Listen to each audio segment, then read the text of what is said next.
ito po, resulta ng bagyo. Ito pong nililipat po tayo. Nililipat po yung aking bahay. Ito po yung harang na lupa, pinapon, nalusaw ng ulan. Tapos meron pong nabutas. Kaya pasok po yung tubig baha dyan sa palayan. Tignan nyo po yan, palay po dati yan. Naging buhangin. Natabunan po ng makapal na buhangin at bato yung palay. Nakakawa yung palay dyan. Mapapakinabangan yung palay dyan kasi natabunan ng buhangin. Tapos yung iba pong palay talagang madapa na yan. Kahit nilog na po yan ay hindi na rin po yan. Kailangan po uminit talaga at maani yan. Sayang po kasi. Patay naman na natin guys. Nililipat po natin tayo. Hello! Yan. Sobrang lakas po ng hangin, ng bagyo. Ngayon po ay may bagyo. Ang aking payong ay nililipat. Tingnan niyo po. So yan. Tatakbo sana tayo ngayon para sa ating Run 44. Pero hindi po natin kakayanin dahil nga ito sobrang lakas ng bagyo. Yung pong ulan. Kaya mahihirapan. So bibisitahin na lang natin itong mga lugar. Po sa lugar ng lola ko kung ano pong nangyari sa may tabing rilis. Pero po yung iba po ay iniipakulit na lang. Sobrang dami ng tubig baha na naiipon doon sa kanilang dyan. So mabuti po yung ibang palayan ay nakaani na. Sinuwerte po sila. Nakaani. Yung iba naman po naani pero nasa gilid lang o inilagay lang sa gitna. Hindi pa siya na itatracer. Problemado rin po yung mga magte-tracer na yan kasi nga lakas ng bagyo, hangin. Wala rin kuryente ngayon. Ang problema ay nakakaawa po yung mga hindi nakapagpaani na hilaw pa yung palay. Dumapa po lahat yung palay nila. Nakita nyo po yan. Nakita ko sa inyo. Nakadapa lahat yung palay. At pinasok ng tubig baha na may kasamang buhangin na nalubog pati sa hanggang buhangin yung mga palay. Pinakita ko po kanina. Ito po yung ating tinatakbuhan dati ay marami pong bagsak na puno ng saging. Tingnan nyo naman. At yung buong palayan ay talagang dumapa. Dapa yung mga palay na may bunga. So, puno ng saging dumapa. Halata po na yung daan ay binaha dahil putik. Color brown.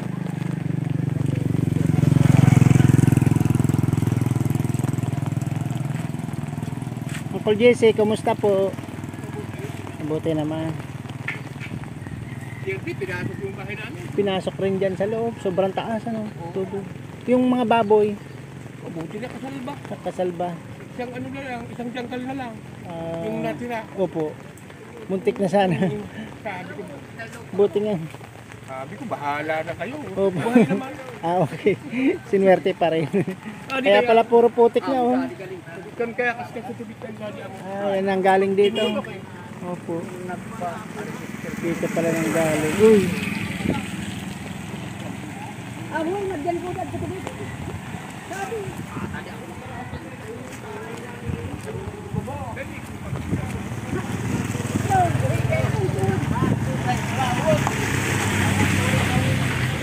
Dito po daw nang galing yung malakas na tubig. Yan pala yan na yan oh.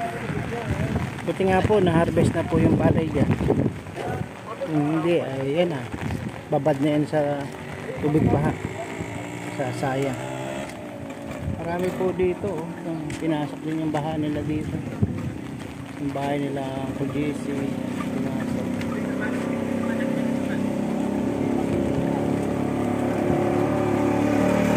Pinasok kayo ng baha. Binaha dito. Hanggang saan? Kagabi. Hanggang saan yung tubig? Lima lang. Hinuhugasan nyo na lang. Hinuhugasan.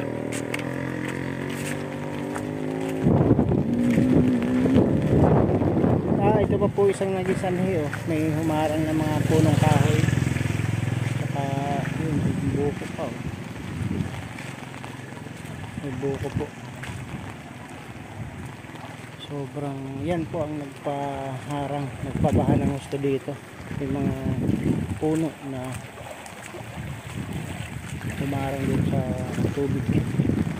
Baka ito nabaha doon. Yung mga babuyan doon. Nabaha din yung mga babuyan doon. Ito po yung mga biyahe. Ito. Ano kayo? Sarado yung ano, palengke. Nagpasok kayo sa palengke. Sarado. Saan sana kayo pupunta? Palengke. May ikot kayo sa La Medalla, sa San Vicente. Baha din. Sige. Nagbe-video video lang, amo.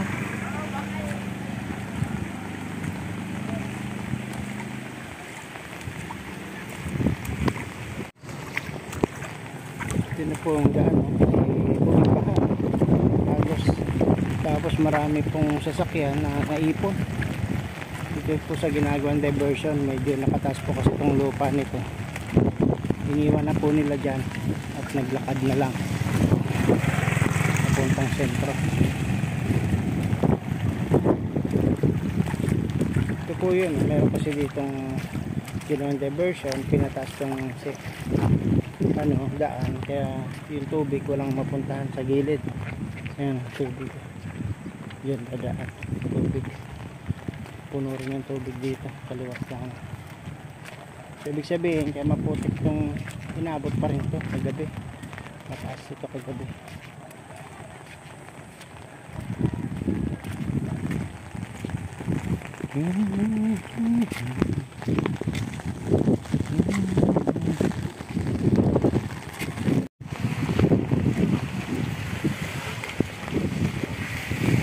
Pare, talsik na yung tubig dito. Open pipe na. Meron na pong fountain dito. Nasira po yung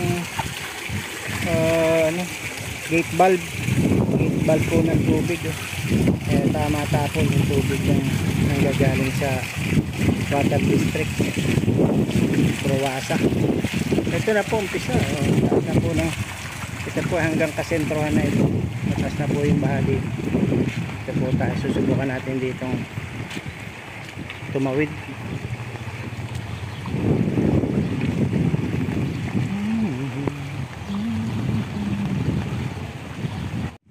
Po, pinasok na po yung bahay nila Paijapit.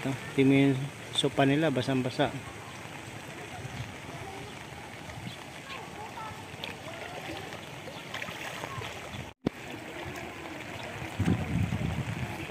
Po guys, dito na tayo sa may San Ramon. Mataas na po yung baha. Ayan po, kita nyo yung tricycle, tinutulak na lang. Lubog na po ang ano yan, ang tambutso.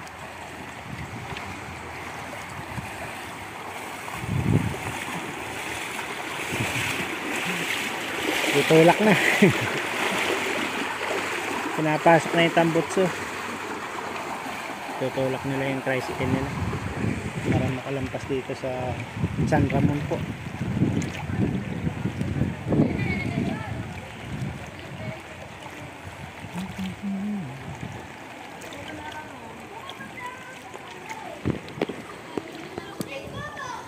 Po, nandito na po tayo sa Barangay San Ramon at sobra-sobra na po ang tubig baha. Kanya po yan. Dati po hindi ito binabaha ng ganito. So hindi po tayo makakatakbo ngayon sa ating run challenge. Kaya i-video na lang po natin yung mga lugar na binaha dito sa may San Ramon po. Kita nyo po ayun, meron pong bangka. Ginamitan nila ng bangka.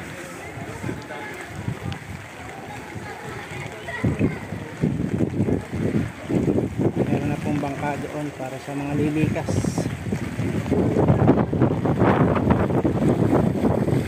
Yung pong release ay nakalitaw pa naman. Nakalitaw po yung release sa tubig baha.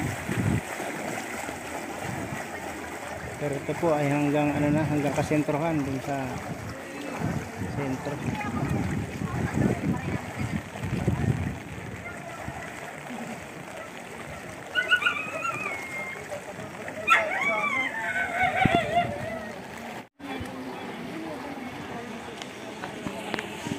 Ito na po, magbabangka na po dito.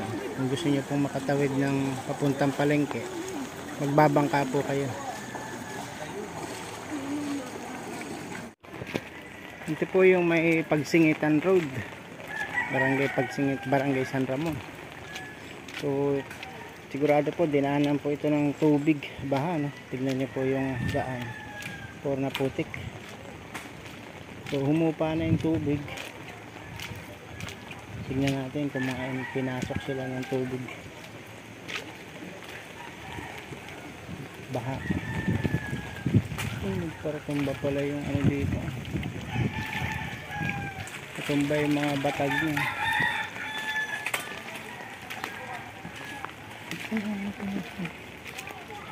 Tara.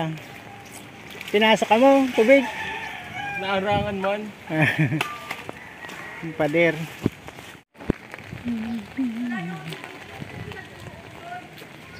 Tingnan po natin yung ano, Pagsingitan, kung ano pong nangyari doon.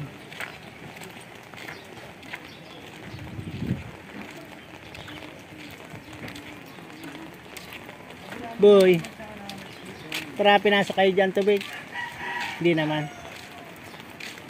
Tara.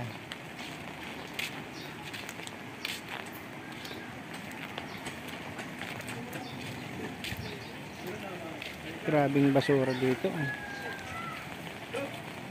sa Rilis.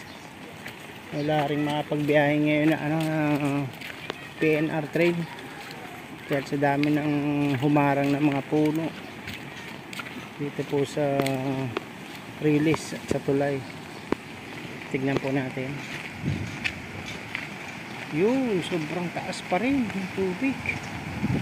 Sobrang taas pala ng tubig, oh. Sobrang taas ng tubig. Hindi makakatawid ang train ngayon dito. Tignan niyo po itong kanal na to. Sobrang kapal ng mga punong kahoy na nakaharang. Kaya yung tubig po naiipon ng gusto.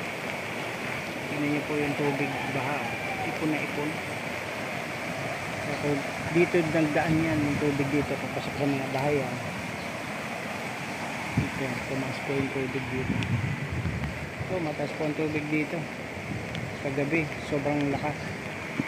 Ngayon ay humina na. Dito na lang po, kaya na po ng tubig. Ng kanal dito ay kaya na. Hello, yan. Pupuntahan po natin yung bahay ni Baby Jeffrey. Tingnan po natin kung ano pong update sa kanila. Ito po yung ating tinutulungan na bata, 8 years old, na nakalabas po yung bituka po niya sa tiyan.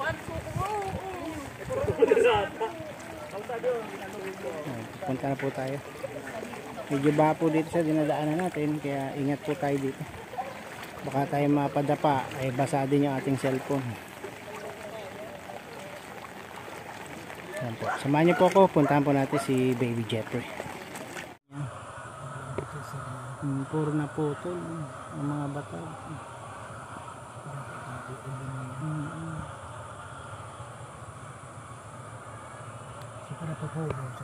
Pugo. Kali rin ang tag para papugo.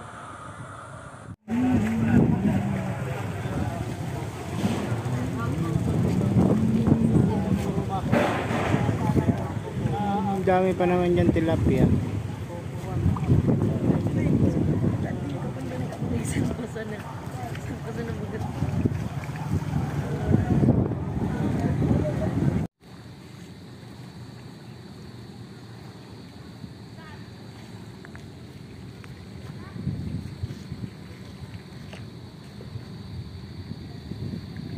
Ang poste ng kuryente yun, putol-putol na. Tanawa na lang.